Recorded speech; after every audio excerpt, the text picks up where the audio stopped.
Okay, we're all done. The door swings nice and easy. Latches line up, and there's a place to lock it right there. There is a gap right here. Rain could get in there, but it's not gonna ruin much unless something's right there in front of the door. But she is finished.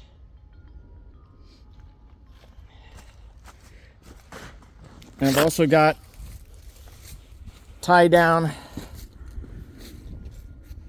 I made a mistake and put the tie down underneath that roof cap, but a ridge cap. But I think that's good because if I try to pull it down on top of that, it would bend it down. So I'm just going to leave it like that, and if I ever need to take it off, I can unscrew one end and lift it up high enough to get it off, screw it back down. All right. The hardest part of this whole thing was getting these two screws, these two bolts on, because they're bolts that need nuts on the other side. And that meant trying to get those nuts on way in there, which was really, really hard for me to try and get that on there and hold it in a way to where I could still drill from the other side. But figured a way. And this brace right here is what the door kind of curved a little bit that way. And by putting that there, and also the bottom plate and the top part of the frame, that helps stretch it out flat. There's some holes that didn't quite line up, but they lined up enough to get screws in them. So the door is solid. And unfortunately, like all these pieces, all these screws that you see in here, they all went in, but here, these three did not line up with any holes, and I could not bend or push any way to make this one last panel match up with any holes below it. But I think everything's still pretty secure.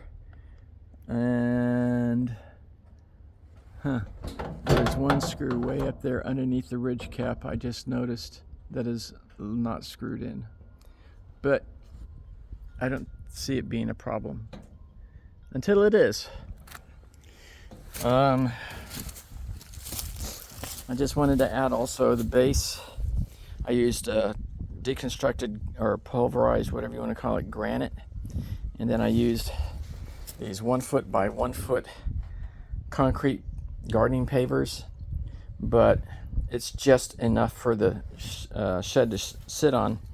So I will be adding more around the sides so that if the shed ever shifts, it won't fall off of them. It'll just scoot a little bit sideways and still be on stone until I figure a different way of anchoring it down more elegantly than having the ratchet straps. These have like an auger drill bit thing that twists down into the ground to hold the ratchet straps. Overall, not too hard of a build. Very razor sharp edges on many pieces. Also, fine, thin width pieces of metal that will get into your skin, and if you don't get it all out, it will fester. But otherwise, I'm satisfied. Not happy, but I'm satisfied with the sturdiness of it. And I just need to take off all the labels now, part labels. I also added an aftermarket solar panel that supplies power to rechargeable interior LED lights. So let's see what it looks like with the door shut all the way. I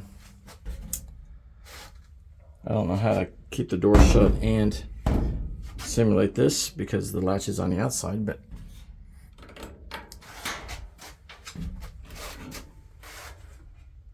so there is light in here that we can see pretty good, and the power cord for each light just goes through the eaves on each side of the shed.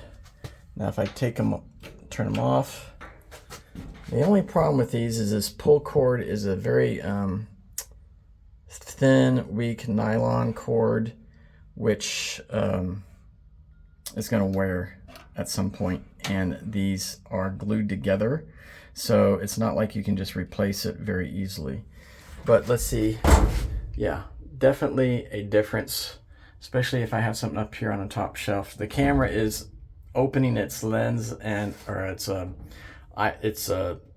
whatever it uses for a diaphragm to allow more light in, so it's not as stark a difference as I'm seeing with my eyes, but I hope it comes out on the video.